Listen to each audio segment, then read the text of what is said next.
क्या आपने कभी गहराई से सोचा है जो हम बाहर सुनते हैं, क्या वही वास्तव में हमारे भीतर भी घट रहा है?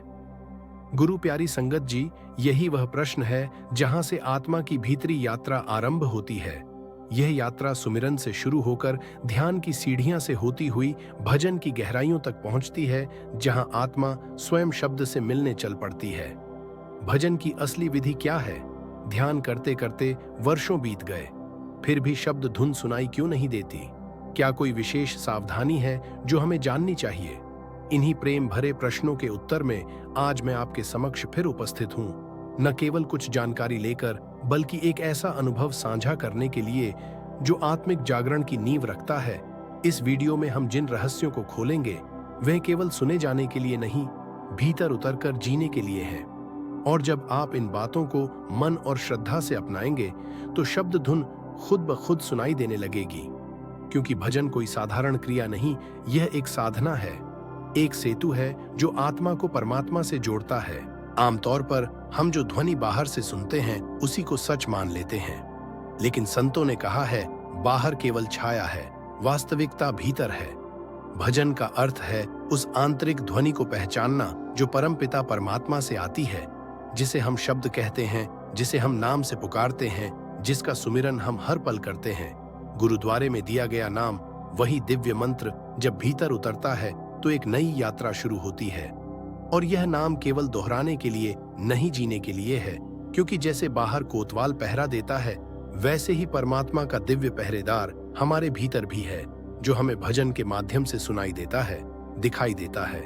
संतों ने कहा है, भजन में उतरे बिना कुछ भी सार्थक नहीं होता। भजन वह सीढ़ी है जो आत्मा को परमात्मा तक ले जाती है। यही सच्चा अनुभव है। हम में से हर कोई सुमिरन तो करता है, हर पल कोई ना कोई विचार चलता रहता है, यह हमारी कुदरती आदत है।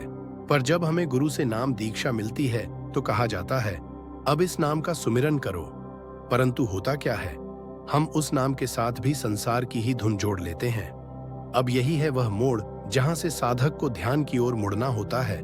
सुमिरन के बाद आती है ध्यान की अवस्था, जहां विचार थमने लगते हैं और सत्य प्रकट होने लगता है। वह सत्य जो शब्द के रूप में भीतर गूंजता है, वह सत्य जो केवल भजन के माध्यम से जाना जा सकता है। अब आप ही बताइए, क्या आपने कभी अपने भीतर उस आवाज को महसूस किया है? क्या उस शांति की झलक आपके ध्यान में कभी आई है? थोड़ा ठहरे, कुछ क्षण आंखें बंद करें और भीतर उतरे। कभी आपने उन संतों की प्रतिमाओं को देखा है जो वर्षों से एक ही मुद्रा में ध्यान अस्थ है? क्या उनके भीतर गूंज रही उस शांति को आपने महसूस किया है? आपने ध्यान मग्न महापुरुषों की मूर्तियां देखी होगी, कभी मंदिर में, कभी किसी ग्रंथ के पन्ने पर, कभी स्मृति में गौतम बुद्ध को ही देख लीजिए। वह साक्षात मौन बनकर बैठे हैं, उनका शरीर स्थिर है और आत्मा शब्द के साथ विलीन।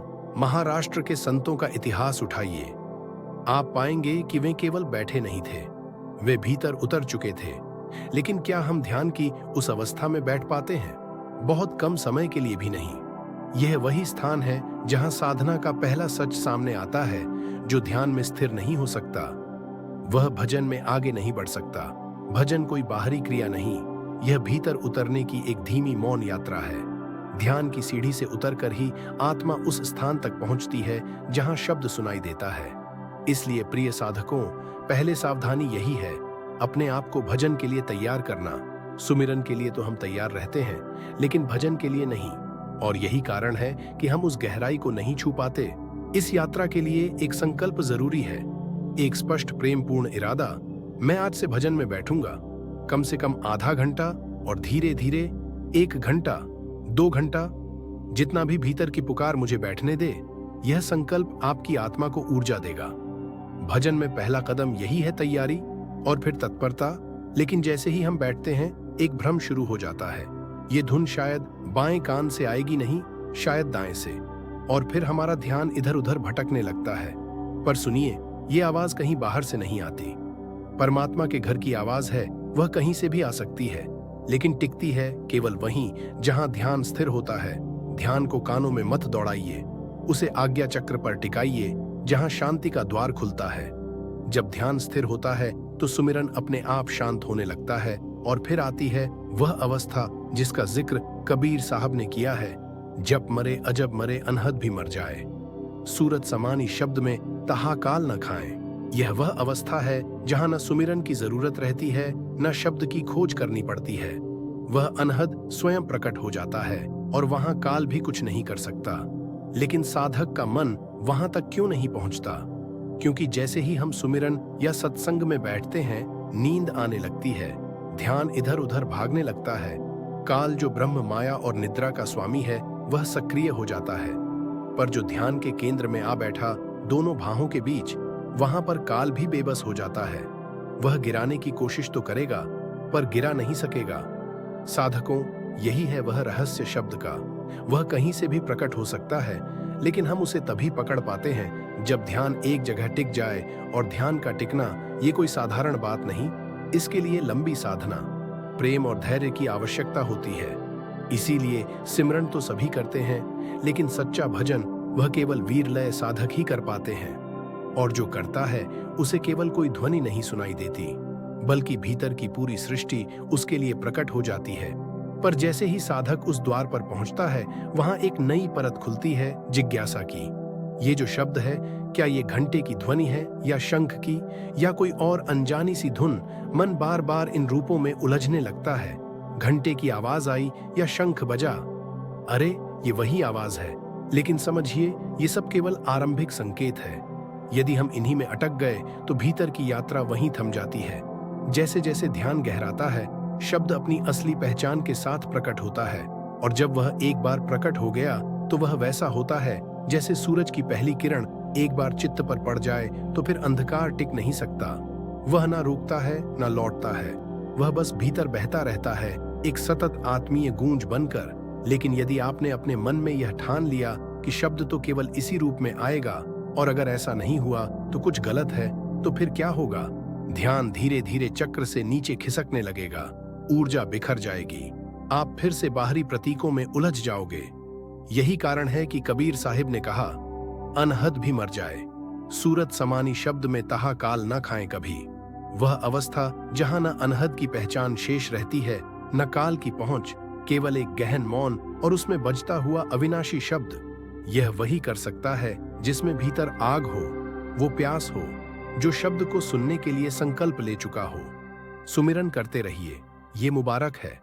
लेकिन जब तक वह सुमिरन भजन में नहीं ढलता, जब तक वह मौन की गहराई में नहीं उतरता, तब तक कुछ बदलता नहीं। और जब आप भजन की अवस्था में उतरते हैं तो हर छोटी बड़ी बात का महत्व बढ़ जाता है।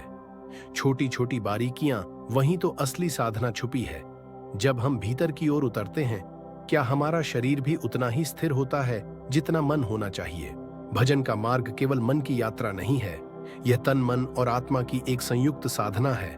पर अधिकतर क्या होता है, जैसे ही हम भजन में बैठते हैं, हमारा शरीर बेचैन हो उठता है। कभी एक पैर को सीधा किया, कभी दूसरा मोड़ा, कभी कमर को टेका, कभी गार्डन को घुमाया, कभी कानों में उंगलियां, कभी आंखें खोल दी। साधकों, ये शरीर की अस्थिरता ध्यान को गहराने नहीं देती। जहां तन हिले वहां मन टिके कैसे? भजन में मन को एक जगह टिकाने के लिए तन को भी एक स्थिति में टिकाना जरूरी है। जैसे एक दीपक तब तक स्थिर जलता है जब तक हवा न डगमगाए, वैसे ही ध्यान तब तक स्थिर होता है जब तक शरीर स्थिर रहे। याद रखिए, हम गहरी नींद में हो और कोई बर्तन गिर जाए तो आंख खुल जाती है। इतनी तेज हमारी सुनने की शक्ति है, तो सोचिए, अगर हम पूरी जागरूकता में हों और भीतर कोई शब्द बजे तो क्या वो हमें नहीं जगा सकता? लेकिन उलझन यहाँ है, हमें आदत है सुमिरन की और हम कर रहे हैं। भजन और भजन की दिशा बिल्कुल विपरीत है। इसलिए साधकों, पहली सावधानी यह है, बार बार आसान न बदले। शरीर चाहे थोड़ा दुखे, पर उसे संयमित करें। जो अभ्यास कभी नहीं किया है वह एक दिन में सहज नहीं होता, लेकिन प्रेम से किया गया अभ्यास धीरे धीरे सब सहज कर देता है। और अगर आप वृद्ध हैं, अस्वस्थ हैं, 70, 80 या 90 वर्ष के हैं, तो चिंता न करें। आप जैसी अवस्था में है, उसी में रहकर कानों में उंगलियां लगाकर भी शब्द को सुन सकते हैं। इस यात्रा में कोई बाधा नहीं, बस समर्पण चाहिए और समय देना चाहिए। पर यहाँ एक और शत्रु है, बाहरी शोर। वह हमारे भीतर इतने गहरे उतर चुका है कि जब भी हम आंखें बंद करते हैं, वहीं विचार, वहीं बाहरी ध्वनियां भीतर गूंजने लगती हैं। यही कारण है कि ध्यान की प्रक्रिया में भी यह शोर और प्रबल हो जाता है। पर जिसने एक बार दृढ़ निश्चय कर लिया, जिसे गुरु का आशीर्वाद मिला है और नाम का सहारा मिला है, वह इस नाम के सागर में डुबकियां जरूर लगाएगा। जब एक बार शंख की आवाज आती है तो वह बस आती नहीं, वह भीतर गूंज जाती है। वह इतनी मधुर, इतनी आत्मीय है, इतनी आकर्षक होती है कि साधक का सारा व्यक्तित्व उस ध्वनि से एक हो जाता है। तब कोई कितना भी हिलाए पुकारे, झंक जोड़े, ध्यान नहीं टूटता। असंभव कुछ नहीं है, लेकिन हमने स्वयं को यह मानने पर विवश कर दिया है कि यह मेरे बस का नहीं। क्यों? क्योंकि हमने अभ्यास नहीं किया, क्योंकि हमने श्रम से परहेज किया। यह मार्ग सुमिरन का नहीं, यह ध्यान का मार्ग है। सुमिरन की आदत तो वर्षों से है, लेकिन ध्यान की गहराई में उतरना, यह वह क्षेत्र है जहां बड़े बड़े साधक ठिठक जाते हैं। उन्होंने प्रयास किया, पर कर्मों के जंजालों ने उन्हें रोक लिया। साधकों जो बाहर दिखता है वही अंदर भी प्रकट होता है। जैसे बाहर परमात्मा की लीला हो रही है, वैसी ही लीला भीतर भी है, लेकिन वह केवल तब दिखाई देती है जब आप भजन में उतरते हैं। तो सुमिरन करना शुभ है, लेकिन भजन तक पहुंचने के लिए सुमिरन आपका पहला साथी है। गुरु के नाम का सुमिरन पूरी श्रद्धा, मेहनत और प्रेम से करें। उसके साथ भीतर जुड़े, लेकिन वहां रुके नहीं। भजन तक जरूर जाएं, और जब वहां जाए तो समय की कंजूसी ना करें। यदि आप युवा हैं, शरीर ठीक से साथ दे रहा है, मन एकाग्र है, तो इस आसन में बैठे जैसा बताया गया है, एक बार अभ्यास बन जाए तो फिर कोई भी उम्र बाधा नहीं बनती। और जो वृद्ध है या शारीरिक रूप से कमजोर है, वे जैसी अवस्था में है उसी में बैठे, परंतु ध्यान रखें, उत्साह और भावना की कोई सीमा नहीं होती। पर फिर भी एक बात और अपने आप पर मांग न रखें। यह अपेक्षा न करें कि शब्द धुन ऐसे बजेगी या प्रकाश ऐसे दिखेगा, क्योंकि बहुत बार हम जो सोचते हैं कि हम सुन रहे हैं, वह केवल मन की कल्पना होती है। और जो शब्द सच में भीतर से आता है, वह साधक को मौन कर देता है। मौन, ना वाद विवाद, ना प्रश्न, ना माया का मोह।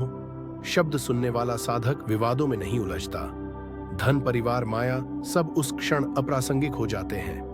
माया जो बार बार हमें घेरती है, जो जीवन भर हमें उलझाती रहती है, वह साधक को तब नहीं छू पाती जब वह शब्द में लीन हो जाता है। शब्द तब भी बजता है जब साधक संसार में चलता है।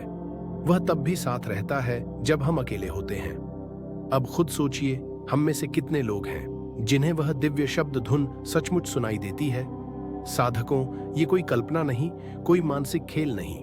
यह शब्द, यह अनहद धुन हर आत्मा में निरंतर बज रही है, लेकिन इसे सुनने के लिए हमें सुनना आना चाहिए। और सुनना तभी आएगा जब हम भजन में बैठेंगे। सिर्फ जानने से, बोलने से, सोचने से कुछ नहीं होगा। बैठना होगा, उतरना होगा, सुनना होगा। भजन की छोटी छोटी बारीकियों को समझिए। जो कमियां हैं उन्हें प्रेम से देखें और उन्हें धीरे धीरे सुधारें। लेकिन सबसे जरूरी है बैठना। केवल यह कह देना कि मुझसे नहीं बैठा जाता, मैं नहीं कर पाता, ये मुझसे नहीं होगा, साधकों, इससे कुछ नहीं बदलेगा। भजन करना ही होगा। यदि आप सच में चाहते हैं कि इस जीवन के कर्मों के जंजाल से सदा के लिए मुक्ति हो जाए, यदि आप सच में चाहते हैं कि ध्यान मुद्रा में अपने गुरु के शुभ स्वरूप के दर्शन हो, तो एक ही मार्ग है, भजन करना सीखो। शब्द के लिए एक चित्त होकर बैठो, मौन बनो और भीतर की पुकार को सुनो, क्योंकि वही आप स्वयं से मिलोगे। आप उससे मिलोगे जो कभी आपसे अलग नहीं था। क्या अब आप तैयार हैं इस मौन संगीत को सच में सुनने के लिए? क्या आप इस क्षण एक नई शुरुआत करना चाहेंगे? अगर हाँ, तो आज ही से, अभी से केवल 5 मिनट सही बैठ जाइए और भीतर सुनने की चेष्टा कीजिए। शब्द बुला रहा है। यदि आज की यह वीडियो आपके हृदय को छू गई हो, तो इस संदेश को किसी और साधक तक भी पहुंचा दें। शब्द को साझा कीजिए, नहीं तो अनुभव को साझा कीजिए। और यदि आप इस आत्मिक यात्रा में हमारे संग चलना चाहते हैं, तो हमारे चैनल इंस्पायर्ड मूंग को सब्सक्राइब करें। यह कोई प्रचार नहीं, यह एक निमंत्रण है, साथ चलने का, साथ जागने का। अब जाते जाते आपसे एक प्रश्न, आज के इस वीडियो में वह कौन सी बात थी जिसने आपके भीतर कुछ हिला दिया? कमेंट में जरूर लिखिए। आपका अनुभव किसी और की यात्रा का दीपक बन सकता है। हम फिर मिलेंगे एक नई रोशनी के संग, एक नई प्रेरणा के संग, एक और गहरी मौन सत्य के संग। तब तक शांति और प्रेम आपके साथ बना रहे। जय गुरुदेव। नमस्कार प्रिय साधकों, आज हमें ऐसी रहस्यमयी और दिव्य यात्रा पर चलने वाले हैं जो आपके भीतर गहराई से परिवर्तन लाएगी। ये केवल एक विषय नहीं, बल्कि आत्मा की पुकार है। वह पुकार जो हमें हमारे सच्चे स्वरूप से जोड़ती है। हम अक्सर सुनते हैं, नाम जप करो, नाम जप करो, लेकिन क्या हमने कभी ठहर कर यह सोचा है कि निरंतर नाम जप हमारे शरीर, मन और आत्मा पर क्या प्रभाव डालता है? जब तक हमें इसका ज्ञान नहीं होगा, तब तक हमारी साधना अधूरी ही रहेगी। नाम जप केवल एक आध्यात्मिक क्रिया नहीं, बल्कि एक गूढ़ विज्ञान है, एक ऐसी प्रक्रिया जो हमारे भीतर छिपी अपार शक्तियों को जागृत करती है। यह आत्मा को शुद्ध करने का साधन है, जिससे हम अपनी मूल दिव्यता को पहचान सकते हैं। आज के इस विशेष प्रवचन में हम इस रहस्य से पर्दा उठाएंगे। हम आपको न केवल नाम जप के आधारभूत प्रभावों के बारे में बताएंगे, बल्कि उन गूढ़ और अद्भुत परिवर्तनों का भी अनुभव कराएंगे जो निरंतर अभ्यास से घटित होते हैं। यह ज्ञान न केवल आपके भीतर शक्ति उत्पन्न करेगा, बल्कि असीम शांति भी लाएगा। तो इस पावन यात्रा में आपका स्वागत है। हमारे आध्यात्मिक परिवार इंस्पायर्ड मॉन्क में आज हम जानेंगे कि आप सच्चे भाव से नाम जप करते हैं तो आपके शरीर में कौन कौन से दिव्य बदलाव होते हैं। क्या आप तैयार हैं इस दिव्य रहस्य को समझने के लिए? आइए इस ज्ञान रूपी दीपक को प्रज्वलित करते हैं। लेकिन इससे पहले कि हम इन प्रभावों को समझें, हमें यह जानना होगा कि नाम जप केवल एक साधारण अभ्यास नहीं, बल्कि आत्मा की जागृति का सबसे प्रभावी साधन है।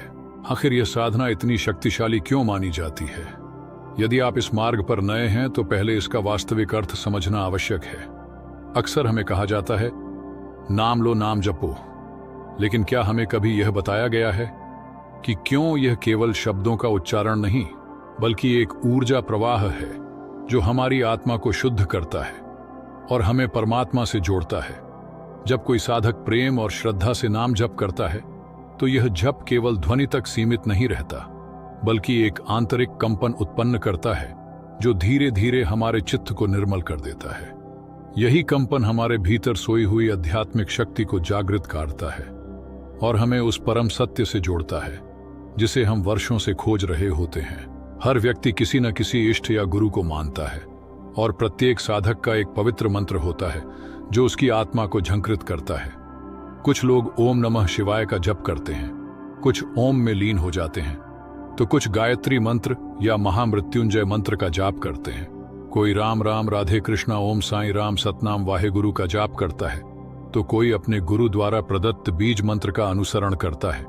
लेकिन एक महत्वपूर्ण सत्य यह है कि कोई भी नाम जप व्यर्थ नहीं जाता। प्रत्येक मंत्र में एक विशेष ऊर्जा होती है जो हमारे चित्त और चेतना को प्रभावित करती है और हमें भीतर से रूपांतरित करने लगती है। नाम जप की विधियां अलग अलग हो सकती हैं। कुछ साधक माला के साथ जाप करते हैं जिससे उनका ध्यान केंद्रित रहता है और मन इधर उधर भटकता नहीं। वहीं कुछ साधक मौन जप को अपनाते हैं जहां शब्दों को मुख से नहीं बल्कि मन के भीतर दोहराया जाता है। हर विधि अपने आप में प्रभावशाली है, लेकिन सच्चा वही है जो हृदय से किया जाए। ये कोई दिखावा नहीं बल्कि एक प्रेम पूर्ण समर्पण है जो हमें हमारी आत्मा से और फिर परमात्मा से जोड़ देता है। गुरबाणी में भी नाम जप का महत्व समझाया गया है।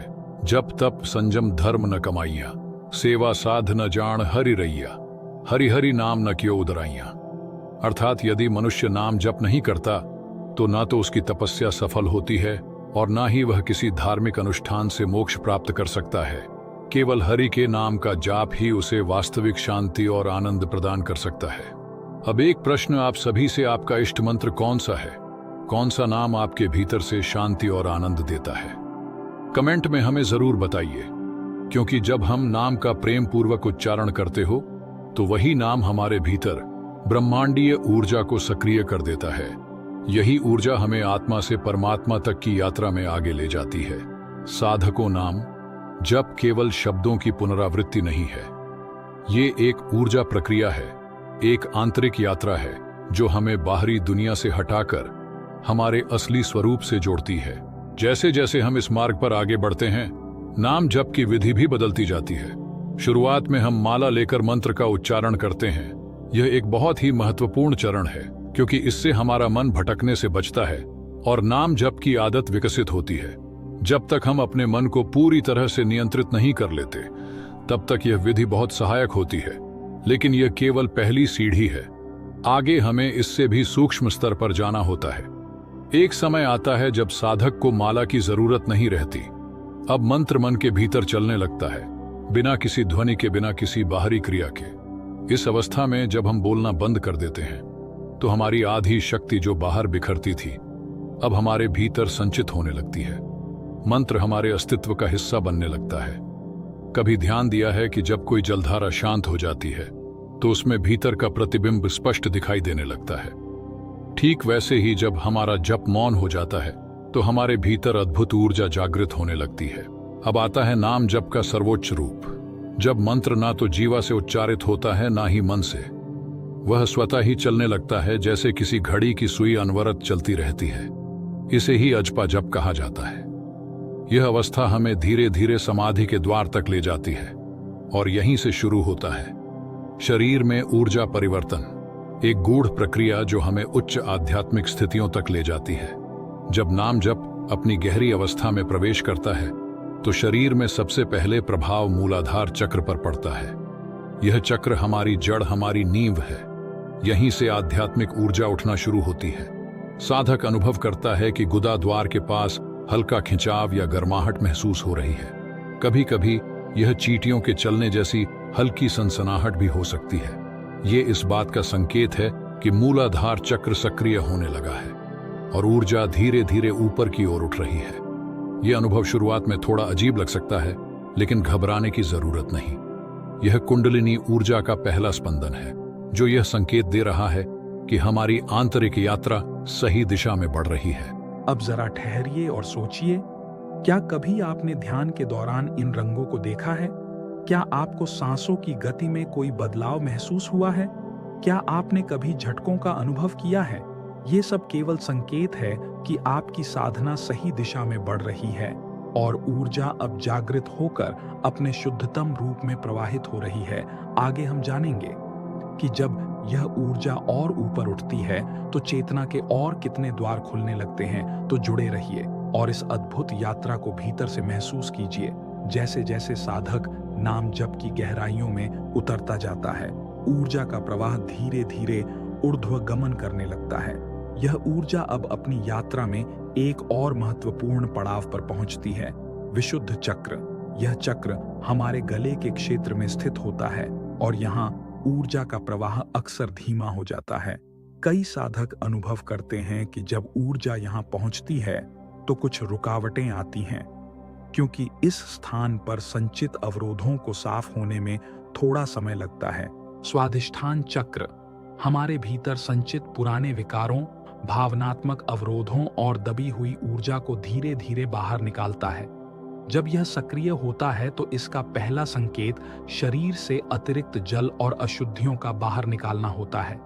इसीलिए साधक को बार बार मूत्र त्याग की इच्छा होती है। घबराने की जरूरत नहीं, क्योंकि यह ऊर्जा के शुद्धिकरण का एक स्वाभाविक चरण है। इसके साथ ही कुछ साधकों को लिंग स्थान के आसपास हल्की हल्की तरंगे या कंपन महसूस होती है।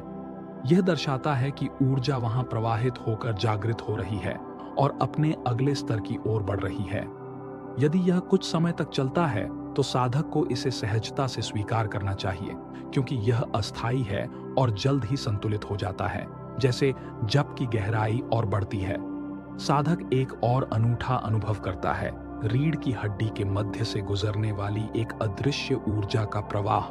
वह महसूस करता है कि जैसे उसकी पूरी रीढ़ पर हल्की सनसनाहट हो रही है, जैसे छोटी छोटी चींटियां चल रही हों। कभी कभी यह गर्माहट में बदल जाती है और रीढ़ के आसपास तपन जैसी अनुभूति होती है। ये इस बात का संकेत है कि ऊर्जा मूलाधार स्वादिष्ठान चक्र से और ऊपर उठकर अब मणिपुर चक्र की ओर प्रवाहित हो रही है।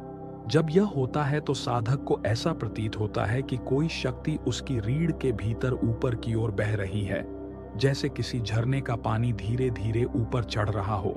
ये एक अत्यंत महत्वपूर्ण संकेत है, क्योंकि इसका अर्थ है कि साधक की साधना ऊर्ध्वदश गति की ओर बढ़ रही है। क्या आपने कभी ध्यान के दौरान अपने शरीर में कंपन, गर्माहट या किसी ऊर्जा प्रवाह का अनुभव किया है? यह संकेत हो सकता है कि आपकी साधना सही दिशा में जा रही है।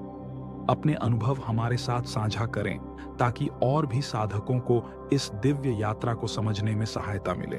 आगे हम जानेंगे कि यह ऊर्जा जैसे जैसे ऊपर उठती है तो किस तरह हमारी चेतना को और ऊंचाइयों पर ले जाती है। तो जुड़े रहिए और इस अनोखी यात्रा को भीतर से अनुभव कीजिए।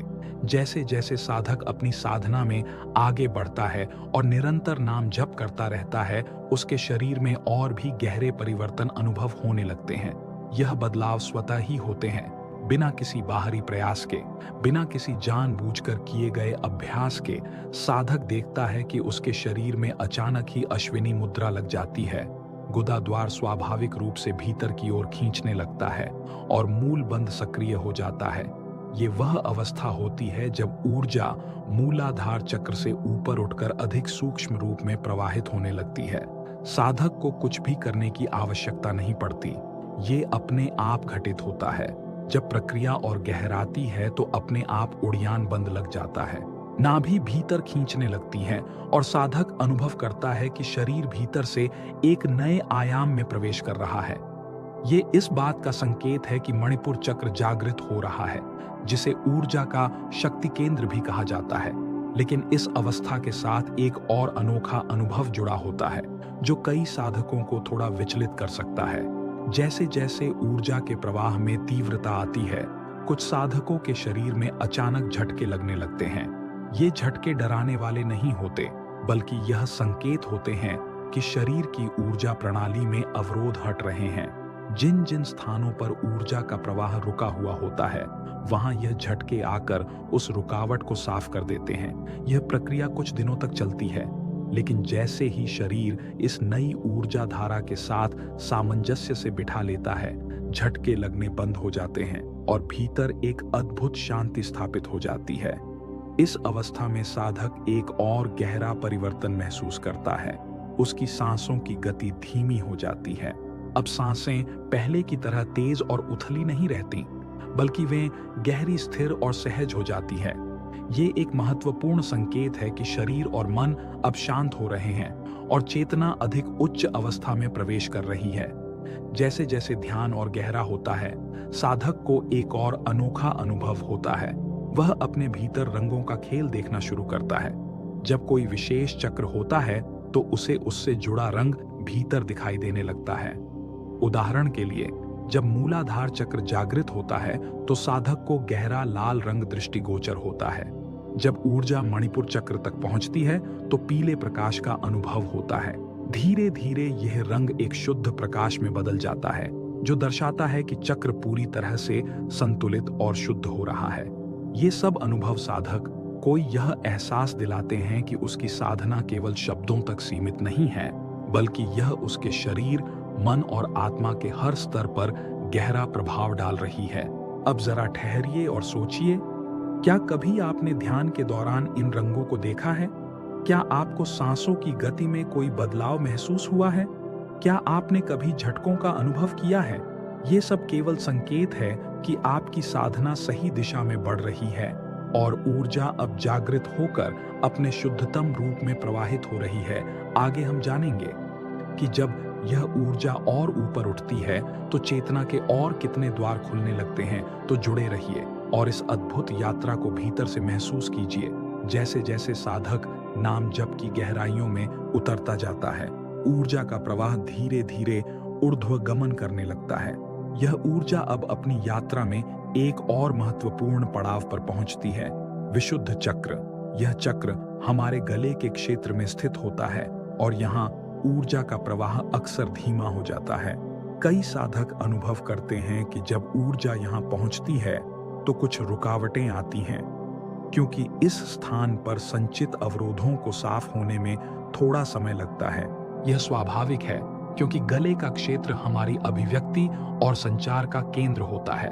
जब यह चक्र शुद्ध होने लगता है तो साधक अनुभव करता है कि उसकी वाणी अधिक मधुर और प्रभावशाली हो रही है। उसके शब्दों में कंपन शक्ति और सच्चाई का संचार होने लगता है। ऊर्जा जैसे जैसे और ऊपर उठती है, वह अब आज्ञा चक्र तक पहुंच जाती है।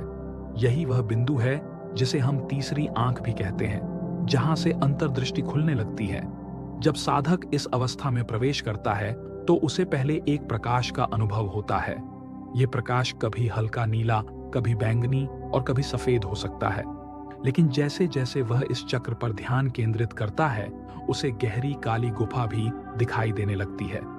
यह वही स्थान है जहां से आत्मा अपनी आंतरिक यात्रा में और गहराई तक प्रवेश करती है। यह एक महत्वपूर्ण मोड़ होता है, क्योंकि यहाँ साधक को भटकाव और वास्तविकता के बीच भेद करना आना चाहिए। इस अवस्था के बाद एक और अद्भुत अनुभव होता है, बिंदु चक्र का जागरण। यह चक्र हमारी चेतना के अत्यंत सूक्ष्म स्तर से जुड़ा होता है। जब यह सक्रिय होता है तो साधक को एक अनूठी अनुभूति होती है, मानो उसकी आत्मा हल्की हो रही हो, शरीर की सीमाएं विलीन हो रही हो और वह एक नए आयाम में प्रवेश कर रहा हो। यह वह स्थिति होती है जब व्यक्ति शरीर से परे जाकर अपनी वास्तविकता को देखना शुरू करता है। अंततः जब ऊर्जा अपने चरम पर पहुंचती है तो यह सहस्रार चक्र में प्रवेश कर जाती है। यही वह क्षण होता है जब संपूर्ण चेतना प्रकाश में विलीन हो जाती है। साधक को अनुभव होता है कि अब केवल प्रकाश ही प्रकाश बचा है। अहंकार मिट चुका है, द्वैध समाप्त हो चुका है और वह पूर्णता की अवस्था में पहुंच चुका है। और हम धन्य हैं कि इस राह पर आपको मार्गदर्शन देने का अवसर मिला। यदि यह ज्ञान आपका हृदय को छू पाया हो तो अपने विचार और अनुभव हमें कमेंट में जरूर बताएं। नाम जप से जुड़ा सबसे गहरा अनुभव आपको कब हुआ? क्या आपने कभी किसी दिव्य ऊर्जा, प्रकाश या आनंद की अनुभूति की है?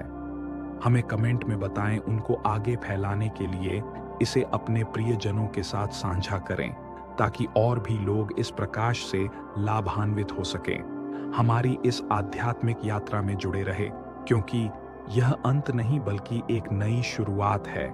जय गुरुदेव। शांत हो जाइए, शरीर को ढीला छोड़ दीजिए। इस क्षण बस सुनिए, महसूस कीजिए। कुछ होने का इंतजार मत कीजिए, कुछ बदलने की कोशिश मत कीजिए। बस वही रहिए जो आप इस पल हैं। क्या आपने कभी सोचा है कि यदि सब कुछ समाप्त हो जाए, अगर कुछ भी ना बचे, तो क्या शेष रह जाएगा? अंधकार, शून्यता या कुछ और? क्या यह शून्यता डरावनी है या इसी में कुछ ऐसा छिपा है जो पूरी सृष्टि का आधार है? एक साधारण सवाल पूछते हैं। जब आप गहरी नींद में होते हैं, जब कोई स्वप्न भी नहीं होता, तब क्या बचता है? कुछ नहीं, या फिर वह शून्य जिसमें से सब कुछ उत्पन्न होता है। यही शून्यता ध्यान का रहस्य है, एक ऐसा अनुभव जो हर किसी के जीवन को बदल सकता है। लेकिन प्रश्न यह है कि केवल 5 मिनट में क्या यह संभव है? क्या कोई ध्यान इतनी गहराई में ले जा सकता है कि आप उसे तुरंत अनुभव कर सकें? आप सोच रहे होंगे ये कैसे संभव है, लेकिन यही तो गूढ़ विज्ञान है। हजारों वर्षों से योगी, साधक और ऋषि इस ज्ञान की विधि को जानते थे। उन्होंने इसे किसी किताब से नहीं सीखा था, बल्कि स्वयं के भीतर उतरकर इसका अनुभव किया था। उन्होंने जाना कि जब हम सब कुछ छोड़ देते हैं, तब कुछ ऐसा बचता है जो वास्तव में हमारा असली स्वरूप है। शायद यह सिर्फ एक विचार लग सकता है, लेकिन आप स्वयं से अनुभव कर सकते हैं। अभी इसी वक्त अगर आप इसे समझना चाहते हैं तो आपको इस सुनना नहीं बल्कि इसे जीना होगा, इस ध्यान में उतरना होगा। और यही ध्यान, जिसे 0 पॉइंट मेडिटेशन कहते हैं, आपको शून्यता के उस गूढ़ रहस्य तक ले जाएगा जिसे ना शब्दों में बताया जा सकता है, ना ही किसी किताब में पढ़ा जा सकता है। मित्रों, इसके पहले आप कहीं इस वीडियो में खो ना जाएं, इसलिए यदि आप चाहते हैं कि हमारा हर एक वीडियो आप तक सबसे पहले पहुंचे, तो आप इस चैनल को अभी सब्सक्राइब करें और वीडियो को लाइक करें। आगे हम समझेंगे कि यह ध्यान क्या है, इसे हम कैसे करें और कैसे यह केवल 5 मिनट में आपकी चेतना को बदल सकता है। शून्यता का रहस्य जितना सरल प्रतीत होता है, उतना ही यह गूढ़ भी है। जब हम शून्यता शब्द सुनते हैं तो हमारे मन में एक खालीपन की छवि बनती है, एक शून्य, एक रिक्त स्थान जहां कुछ भी नहीं है। लेकिन क्या सच में शून्यता कुछ नहीं है, या सब कुछ है जिसे हम कुछ नहीं मानते हैं? वही तो इस पूरे अस्तित्व का मूल है। ब्रह्मांड की उत्पत्ति से पहले क्या था? विज्ञान कहता है एक शून्य बिंदु, एक 0 पॉइंट। वहां कोई पदार्थ नहीं था, कोई ऊर्जा नहीं थी, केवल एक असंख्य संभावनाओं से भरा हुआ मौन बिंदु था। और उसी बिंदु से यह अनंत ब्रह्मांड चल रहा है। हम जो देख सकते हैं, सुन सकते हैं, महसूस कर सकते हैं, वह सब इसी शून्य से निकला है। लेकिन यह शून्यता केवल बाहरी नहीं है, यह हमारे भीतर भी है। क्या आपने कभी अपने विचारों को गहराई से देखा है? एक विचार आता है, फिर चला जाता है, दूसरा विचार आता है, फिर वह भी समाप्त हो जाता है। लेकिन दोनों विचारों के बीच जो क्षणिक विराम होता है, वही तो शून्यता है। यही शून्यता वो स्थान है जहां कोई द्वंद्व नहीं, कोई संघर्ष नहीं, केवल मौन है। और जब हम इसे अनुभव करते हैं तो हमें समझ आता है कि यही हमारी असली प्रकृति है। लेकिन इस अवस्था तक पहुंचना इतना आसान नहीं है। मन निरंतर भटकता रहता है, विचारों का शोर कभी रुकता ही नहीं। हम शांत बैठने की कोशिश भी करें तो मन और भी ज्यादा उथल पुथल करने लगता है। तो फिर इस शून्यता को कैसे अनुभव किया जाए? क्या यह केवल कुछ महान साधकों के लिए ही संभव है या कोई भी इसे जान सकता है? सच तो यह है कि यह बिल्कुल सरल है। जितना आप इसे पकड़ने की कोशिश करेंगे उतना ही यह हाथ से फिसल जाएगा। लेकिन जैसे ही आप प्रयास करना छोड़ देते हैं, जैसे ही आप खुद को पूरी तरह समर्पित कर देते हैं, शून्यता अपने आप प्रकट हो जाती है। आपको कुछ करने की जरूरत नहीं, आपको कुछ बनने की जरूरत नहीं, आपको केवल उसी अवस्था में रहना है जहां कुछ भी नहीं है। और जब आप इस बिंदु तक पहुंचते हैं तो समय रुक जाता है, शरीर का बोध मिटने लगता है, विचार ठहर जाते हैं और आप उस मौन को महसूस कर सकते हैं जो सृष्टि के आरंभ से पहले था। यही वह अवस्था है जिसे 0 पॉइंट कहते हैं। यह कोई काल्पनिक अवधारणा नहीं बल्कि एक जीवंत सत्य है जिसे आप स्वयं अनुभव कर सकते हैं। अब प्रश्न ये उठता है कि इस शून्यता तक जाने का मार्ग क्या है? क्या कोई विधि है जिससे हम बिना प्रयास किए इसे महसूस कर सकें? हाँ, ये संभव है। जब हम शून्यता की बात करते हैं तो यह केवल मौन या विचारहीनता की अवस्था नहीं है। यह वह बिंदु है जहां से समस्त ऊर्जा प्रवाहित होती है। इसे समझने के लिए आपको प्रकृति को देखना होगा। क्या आपने कभी गहरे समुद्र को देखा है? सतह पर लहरें लगातार उठती और गिरती रहती है, लेकिन जितना गहरे जाते हैं उतना ही अधिक मौन और स्थिरता मिलती है। और उस गहराई में इतनी शक्ति होती है कि वह पूरी धरती को हिला सकती है। ऐसा ही हमारा मन भी है। सतह पर विचारों की लहरें चलती रहती हैं, लेकिन उनके नीचे एक गहरा मौन समुद्र है जहां असीम ऊर्जा छिपी हुई है। साधक इस मौन को प्राण कहते हैं, जीवन ऊर्जा। विज्ञान इसे क्वांटम एनर्जी कहता है और ध्यान करने वाले से शक्ति कहते हैं। अब प्रश्न यह है कि यह ऊर्जा कहां से आती है? ब्रह्मांड की हर वस्तु ऊर्जा से बनी है। हमारे शरीर में जो जीवन है वह इसी ऊर्जा का प्रवाह है। लेकिन यह ऊर्जा तभी सक्रिय होती है जब हम स्वयं को उस मौन बिंदु पर ले जाते हैं जिसे 0 पॉइंट कहा जाता है। यहां तक कि आधुनिक भौतिकी भी यही कहते हैं। शून्य बिंदु ऊर्जा, 0 पॉइंट एनर्जी सृष्टि की सबसे मौलिक शक्ति है। यह उस अवस्था की ओर संकेत करता है जहां परमाणु और उपपरमाणु कण भी एक अजीब मौन में होते हैं। लेकिन इस मौन में असीम शक्ति छिपी होती है। जब कोई ध्यान में बैठता है और शून्यता की ओर जाता है तो वह अपनी ऊर्जा को पुनः जागृत करता है। लेकिन यह ऊर्जा सक्रिय कैसे होती है? जब हम विचारों के शोर को छोड़ देते हैं, जब हम समय और स्थान की सीमाओं से परे चले जाते हैं, तब एक अनोखी घटना घटती है। शरीर स्थिर हो जाता है, लेकिन भीतर ऊर्जा तरंगित होने लगती है। पहले यह कंपन हल्का होता है, फिर धीरे धीरे यह पूरी चेतना को भर देता है। इसी अवस्था में प्रवेश करने के बाद कुछ लोग कहते हैं कि उन्होंने प्रकाश देखा, कुछ कहते हैं कि उन्हें अद्भुत शांति का अनुभव हुआ, कुछ इसे आनंद की लहर के रूप में महसूस करते हैं और कुछ इसे एक विस्फोट की तरह देखते हैं जो भीतर से पूरी चेतना को प्रकाशित कर देता है। यह अनुभव हर किसी के लिए अलग होता है, लेकिन यह ऊर्जा हर किसी के भीतर एक समान रूप से प्रवाहित होती है। शून्यता केवल मौन नहीं है, ये एक द्वार है जहां से ऊर्जा का प्रवाह शुरू होता है। जब कोई इस द्वार से गुजरता है तो वह जीवन को एक नई दृष्टि से देखने लगता है। लेकिन क्या यह केवल कुछ लोगों के लिए ही संभव है? नहीं, यह हर किसी के लिए संभव है। अब प्रश्न यह उठता है कि इस ऊर्जा को जगाने की विधि क्या है? क्या केवल 5 मिनट में यह ध्यान हमें उस अवस्था तक ले जा सकता है? हाँ, यह बिल्कुल संभव है, लेकिन इसके लिए आपको एक सही विधि का पालन करना होगा। अब आगे हम इस ध्यान की पहली विधि को समझेंगे। कैसे आप अपने शरीर और मन को शून्यता के अनुभव के लिए तैयार कर सकते हैं। अब समय आ गया है कि हम उस विधि को समझें जो हमें शून्यता के द्वार तक ले जाती है। यह कोई कठिन प्रक्रिया नहीं है। आपको कोई जटिल आसन नहीं करने, कोई विशेष मंत्र नहीं दोहराने, कोई लंबी साधना नहीं करनी। यह ध्यान इतना सरल है कि इसे कोई भी कभी भी कहीं भी कर सकता है। इस विधि के 3 चरण हैं। पहले चरण में हम अपने शरीर और मन को तैयार करेंगे। दूसरे चरण में हम विचारों के पार जाकर शून्यता में प्रवेश करेंगे और तीसरे चरण में हम उस ऊर्जा को जागृत करेंगे जो इस शून्य से उत्पन्न होती है। तो चलिए पहले चरण से शुरू करते हैं, शरीर और मन को तैयार करना। सबसे पहले एक शांत स्थान पर बैठ जाइए। जरूरी नहीं कि यह कोई विशेष ध्यान कक्ष हो, यह कोई भी जगह हो सकती है जहां कुछ समय के लिए आपको कोई बाधा ना हो। अब अपनी रीढ़ सीधी कर लीजिए, लेकिन ध्यान रहे इसे जबरदस्ती सीधा ना करें। शरीर को सहज रखें, तनाव मुक्त रखें। अब अपनी आंखें धीरे धीरे बंद कर लीजिए और सिर्फ एक काम कीजिए, गहरी धीमी सांसें लीजिए।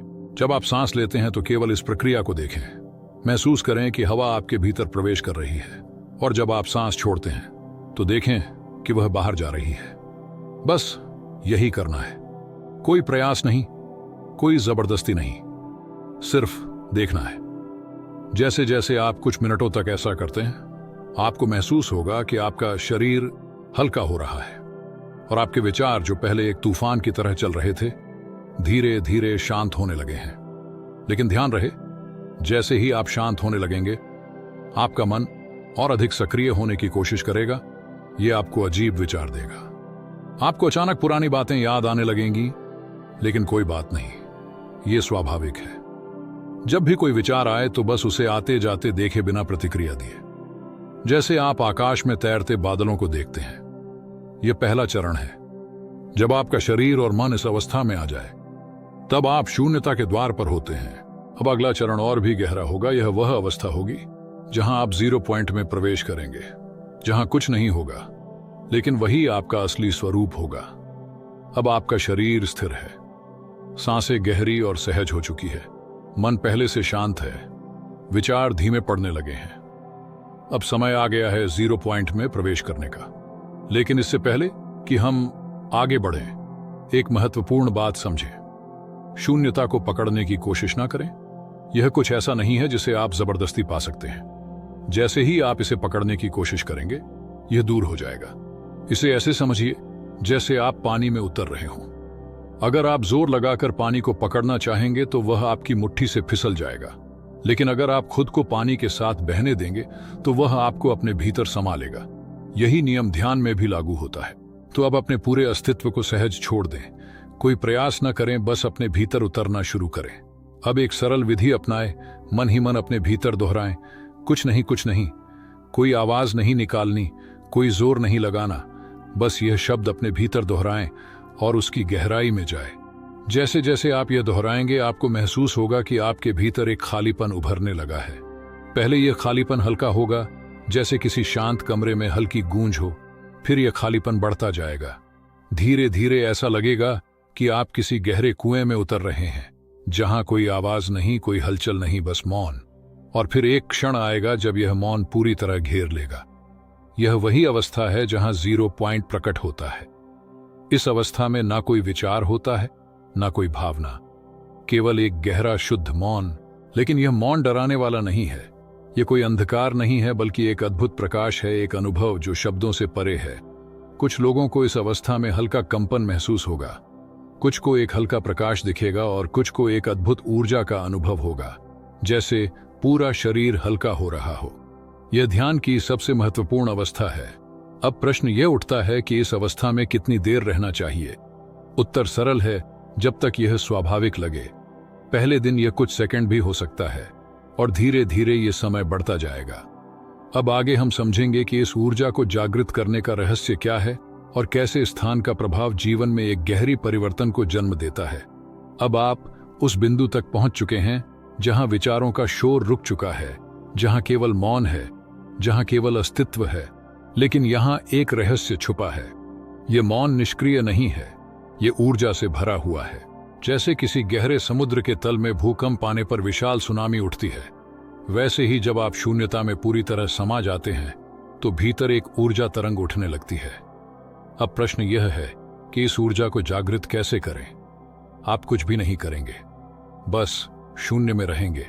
ये सुनने में अजीब लगेगा, लेकिन यही सत्य है। जब आप पूरी तरह कुछ न करने की अवस्था में चले जाते हैं तो ब्रह्मांड की मौलिक ऊर्जा आपके भीतर बहने लगती है।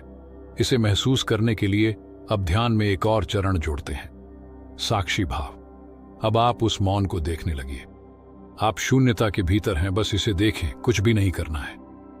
केवल अनुभव करें कि यह शून्य कैसा लगता है। क्या यह हल्का है, क्या यह गहरा है, क्या यह एक शांति का समुद्र है। इस पर ध्यान केंद्रित करें, लेकिन इसे पकड़ने की कोशिश ना करें। कुछ क्षणों बाद आप पाएंगे कि यह मौन आपके भीतर कंपन करने लगा है। यह कोई साधारण कंपन नहीं है, यह ब्रह्मांड की ऊर्जा है जो आपके पूरे अस्तित्व में प्रवाहित होने लगी है। कुछ साधकों को इस समय शरीर में हल्की गर्माहट महसूस होती है, कुछ को एक ऊर्जा प्रवाह ऊपर उठता हुआ दिखता है, कुछ को ऐसा लगता है जैसे कोई अदृश्य शक्ति उन्हें हल्के से स्पर्श कर रही हो। यह वही शक्ति है जिसे योगी कुंडलिनी कहते हैं, जिसे संत दिव्य प्रकाश कहते हैं, जिसे विज्ञान क्वांटम एनर्जी कहता है। आप इसे किसी भी नाम से बुला सकते हैं, लेकिन यह ऊर्जा अब आपके भीतर काम करना शुरू कर चुकी है। अब यहां एक महत्वपूर्ण बिंदु आता है। क्या इस अवस्था को लंबे समय तक बनाए रखना आवश्यक है? उत्तर है नहीं। आप जितना सहज रूप से अवस्था में रह सकते हैं, रहे। जब लगे कि शरीर भारी हो रहा है या मन फिर से विचारों की ओर लौट रहा है, तो धीरे धीरे आंखें खोल दें, लेकिन ध्यान रहे, जैसे ही आप आंखें खोले तुरंत ना उठे। पहले इस ऊर्जा को अनुभव करें। देखें कि यह ध्यान आपके भीतर क्या परिवर्तन ला चुका है। आप पाएंगे कि कुछ बदला है। आपका शरीर हल्का लग रहा है, मन एक गहरी शांति से भरा हुआ है, और एक अनजानी ऊर्जा, एक नई ताजगी आपके भीतर बह रही है। यही शून्यता का रहस्य है। यही वह ध्यान है जो मात्र 5 मिनट में आपकी पूरी चेतना को बदल सकता है। अब आगे हम समझेंगे कि इस ऊर्जा का जीवन पर क्या प्रभाव पड़ता है और इसे रोजमर्रा के जीवन में कैसे बनाए रखा जाए। अब जब आपने शून्यता का अनुभव किया है, जब आपने देखा है कि मौन केवल मौन नहीं बल्कि ऊर्जा का महासागर है, अब प्रश्न उठता है, इसका जीवन पर क्या प्रभाव पड़ता है? क्या यह ध्यान केवल कुछ क्षणों की शांति देता है, या यह जीवन के हर पहलू को बदल सकता है? जिन्होंने इस ध्यान को गहराई से किया है वे जानते हैं कि यह केवल 5 मिनट की प्रक्रिया नहीं बल्कि एक आंतरिक क्रांति। आप देखेंगे कि इस ध्यान के बाद आपकी सोच बदलने लगी है। जहां पहले छोटी छोटी बातों पर गुस्सा आता था, वहां अब एक सहज धैर्य आ गया है। जहां पहले भविष्य की चिंता सताती थी, वहां अब एक गहरी सहजता है। जहां पहले मन हर समय भटकता रहता था, वहां अब एक केंद्रित ऊर्जा महसूस होती है। लेकिन सबसे महत्वपूर्ण परिवर्तन यह होगा कि अब आपको बाहरी चीजों में खुशी ढूंढने की जरूरत महसूस नहीं होगी। पहले आपको लगता था कि शांति कहीं बाहर मिलेगी, धन से, सफलता से, संबंधों से, लेकिन अब आप जानते हैं कि यह शांति आपके भीतर ही थी, बस आप इसे देख नहीं पा रहे थे। अब प्रश्न उठता है, क्या इस ऊर्जा को हर समय महसूस किया जा सकता है? उत्तर हां, लेकिन इसके लिए आपको यह ध्यान केवल एक बार का अनुभव नहीं बनाना है, बल्कि इसे अपने जीवन का हिस्सा बनाना होगा। कैसे? बहुत सरल है। हर दिन केवल 5 मिनट, कोई बड़ा संकल्प नहीं, कोई कठिन अभ्यास नहीं, बस वही जो आपने अभी सीखा। कुछ मिनट बैठकर केवल अपने भीतर देखना। फिर धीरे धीरे यह ध्यान आपके हर कार्य में बहने लगेगा। जब आप चलेंगे तो यह ध्यान आपके साथ चलेगा। जब आप बोलेंगे तो आपके शब्दों में यह शांति छलकेगी। जब आप काम करेंगे तो आपकी ऊर्जा स्थिर और केंद्रित होगी। और जब आप किसी समस्या के सामना करेंगे तो पहले की तरह घबराएंगे नहीं, बल्कि भीतर से एक उत्तर आएगा, जैसे कोई अदृश्य शक्ति आपका मार्गदर्शन कर रही हो। यही जीरो मेडिटेशन की असली शक्ति है।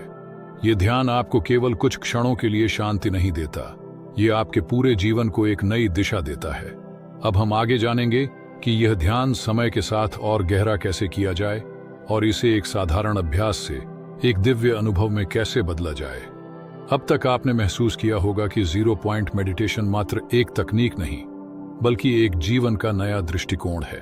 मतलब जब कोई विचार आए तो उसे रोकने की कोशिश ना करें। जब कोई भावना उठे तो उसे दबाएं नहीं, बस उसे देखें जैसे कोई नदी बह रही हो और आप किनारे खड़े होकर उसे देख रहे हो। अगर क्रोध उठता है तो देखें, हाँ, क्रोध आ रहा है। अगर उदासी आती है तो देखें, हाँ, उदासी आई है।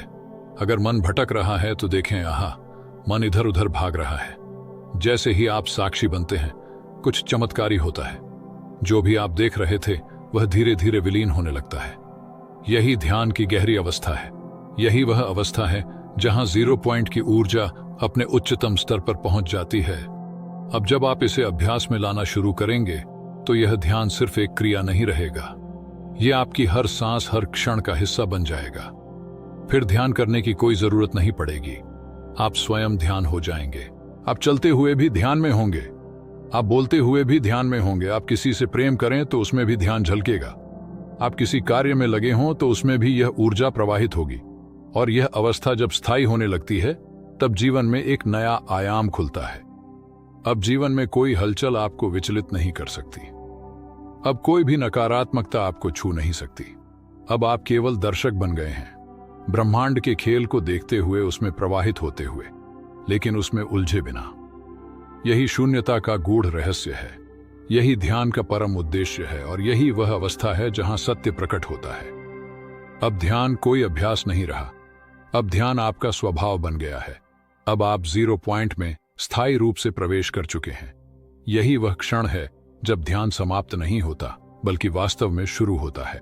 तो मित्रों, आपने इस पूरे प्रवास को सुना, अनुभव किया, और शायद भीतर कहीं महसूस भी किया होगा कि यह सिर्फ शब्द नहीं थे, यह एक आंतरिक यात्रा थी।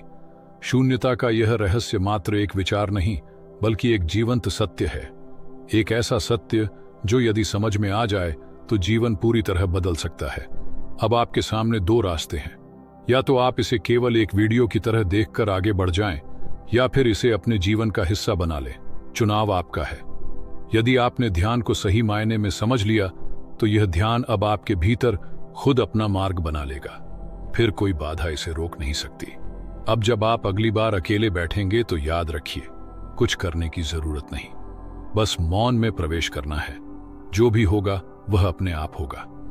बस एक बात का ध्यान रखिए, ध्यान को लक्ष्य मत बनाइए, इसे जीने का क्योंकि शून्यता कोई जगह नहीं जहां पहुंचना है, यह कोई उपलब्धि नहीं जिसे हासिल करना है। यह तो आप पहले से ही है, बस इसे देखने की कला सीखनी है। और जिस दिन यह कला आ गई उसी दिन जीवन एक उत्सव बन जाएगा। अब यहां से यात्रा आपकी है। हम फिर मिलेंगे किसी नए अनुभव में, किसी नए सत्य की खोज में। यदि आप चैनल में नए दर्शक बनकर आए हैं तो चैनल को सब्सक्राइब जरूर करें, और जिस वीडियो को आप देख रहे हैं उसे लिखे करें। तब तक के लिए अपने भीतर देखना मत भूलिए। नमस्कार दोस्तों, योग और ध्यान की गहन साधना में 10वां द्वार एक ऐसा रहस्यमयी मार्ग है जो आत्मा को ब्रह्मांडीय चेतना से जोड़ता है। यह कोई साधारण द्वार नहीं है बल्कि आत्मज्ञान और दिव्यता का चरम बिंदु है, जिसे खोलते ही साधक अपार शक्ति और अलौकिक अनुभवों से भर जाता है। लेकिन इसे खोलना आसान नहीं। यह मार्ग केवल गहन साधना, संयम और आध्यात्मिक जागरूकता के माध्यम से ही प्राप्त किया जा सकता है। इस वीडियो में हम जानेंगे कि इस रहस्यमयी 10वें द्वार को कैसे खोला जा सकता है। यह वीडियो आपके लिए बेहद दिलचस्प और ज्ञानवर्धक होने वाला है। मैं कोशिश करूंगा कि आपको इसकी विस्तार से और सरलता से जानकारी दे सकूं, ताकि आप इस अलौकिक मार्ग पर अपने कदम बढ़ा सके। तो चलिए शुरू करते हैं और इस रहस्य को जानने के सफर पर निकलते हैं। योग शास्त्र के अनुसार हमारे शरीर में 10 द्वार होते हैं जो बाहर की दुनिया से जुड़े होते हैं। ये द्वार हमारी इंद्रियों और शारीरिक प्रक्रियाओं से संबंधित है। चलिए इन द्वारों को विस्तार से समझते हैं। सबसे पहले हमारी 2 आंखें हैं जो बाहरी दुनिया को देखने के लिए खुलती है। इसके बाद नाक के 2 द्वार हैं जिनसे हम सांस लेते हैं। फिर मुंह है जो खाने और बोलने के लिए खुलता है। इसके बाद कान है जो हमें सुनने में मदद करते हैं। यह कुल मिलाकर 7 द्वार होते हैं। अब अन्य 2 द्वार कौन से हैं? ये है मल द्वार और मूत्र द्वार, जो शरीर से अपशिष्ट पदार्थों को बाहर निकालने का काम करते हैं। इस प्रकार कुल मिलाकर शरीर में 9 द्वार होते हैं, लेकिन योग शास्त्र में 10 द्वारों का उल्लेख है। तो 10वां द्वार कौन सा है? 10वां द्वार वह है जो जन्म के समय हमारे सिर के तालू में मौजूद होता है। ये एक छोटा मुलायम हिस्सा होता है जो नवजात शिशु के सर पर देख सकते हैं। इसे ब्रह्मरंध्र भी कहा जाता है और यह पहले साल तक खुला रहता है। इसके बाद यह द्वार धीरे धीरे बंद हो जाता है। यही 10वां द्वार योग शास्त्र में सबसे महत्वपूर्ण माना गया है, क्योंकि यह आध्यात्मिक उन्नति और कुंडलिनी शक्ति के जागरण का प्रमुख केंद्र है। हमारे शरीर के भीतर आत्मा का प्रवेश एक गूढ़ और महत्वपूर्ण घटना है। इस प्रवेश के साथ 3 महत्वपूर्ण चीजें हमारे शरीर में प्रवेश करती हैं: आत्मा, कुंडलिनी शक्ति और हमारे पिछले जन्मों के कर्म। यह ताल्लु के उस हिस्से से होता है जो नवजात शिशु के सिर पर मुलायम होता है। यही वह मार्ग है जिससे आत्मा, कुंडलिनी शक्ति और कर्म का लेखा जोखा हमारे शरीर में प्रवेश करते हैं। इस प्रवेश के बाद सारी ऊर्जा और कर्म शरीर के सबसे निचले चक्र, जिसे मूलाधार चक्र कहते हैं, उसमें जाकर स्थिर हो जाते हैं। वहीं आत्मा हृदय में स्थित होकर शरीर को जीवन प्रदान करती है। जैसा कि शास्त्रों और पुराणों में बताया गया है, मूलाधार चक्र में स्थिर हो चुकी यह कुंडलिनी शक्ति और कर्मों की ऊर्जा समानता सुषुप्त अवस्था में रहती है। यह तभी सक्रिय होती है जब व्यक्ति गहन ध्यान, तपस्या या भक्ति के मार्ग पर चलता है। लेकिन इस जागृति को महसूस करना हर किसी के लिए आसान नहीं होता। अधिकतर लोग अपने कर्म, योग और भक्ति किसी न किसी स्वार्थ सिद्ध या प्रसिद्ध पाने के लिए करते हैं। जब यह सभी कार्य निस्वार्थ भाव से, बिना किसी निजी लाभ की आकांक्षा के किए जाते हैं, तभी वे शुद्ध होते हैं। तभी व्यक्ति को अपने भीतर अद्वितीय अनुभव होने लगते हैं। जैसे कि कुंडलिनी शक्ति का जागरण, मूलाधार चक्र में सोई हुई कुंडलिनी शक्ति विभिन्न तरीकों से जागृत हो सकती है। सतत ध्यान, मंत्र उच्चारण और सही मार्गदर्शन प्राप्त